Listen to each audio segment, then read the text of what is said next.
Un signe de la main à la foule, puis il est emmené par la police. Après plusieurs heures, le preneur d'otages a fini par se rendre. Mais les habitants du quartier massés devant la banque l'accueillent au cri de « Bassam, notre héros ». Pendant plusieurs heures jeudi, Bassam al-Sheikh Hussein a pris en otage une banque du quartier de Hamra à Beyrouth. Mais pas n'importe quelle banque. Sa banque, celle où sont placées toutes ses économies. Ce qui s'est passé, c'est qu'un épargnant a pris en otage tous les employés ainsi que d'autres clients de la banque. Ce que je peux dire, c'est qu'il est désormais entre les mains de la justice. Peu avant midi, l'homme serait entré dans la Federal Bank pour retirer ses économies, soit 210 000 $. Face au refus des employés, il aurait brandi une arme, pris les clients en otage et menacé de s'immoler par le feu.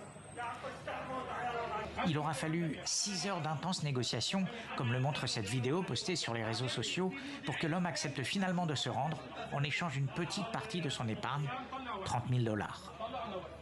Cela prouve que les droits dans ce pays ne sont pas respectés, sauf si on use de la force malheureusement. Par contre, les voleurs sont protégés par de nombreux politiciens ou les autorités religieuses. Demain, moi et d'autres épargnants le feront.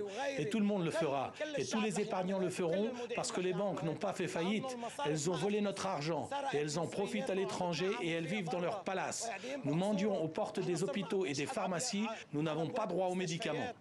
Le preneur d'otages a expliqué avoir besoin de cet argent pour payer l'opération de son père, actuellement à l'hôpital. Depuis la crise économique qui frappe le Liban, ce genre d'incident entre employés de banque et épargnants est plutôt fréquent. La chute vertigineuse de la monnaie locale a conduit les autorités à des restrictions draconiennes. Les retraits en devises sont par exemple limités à environ 300 $ par semaine.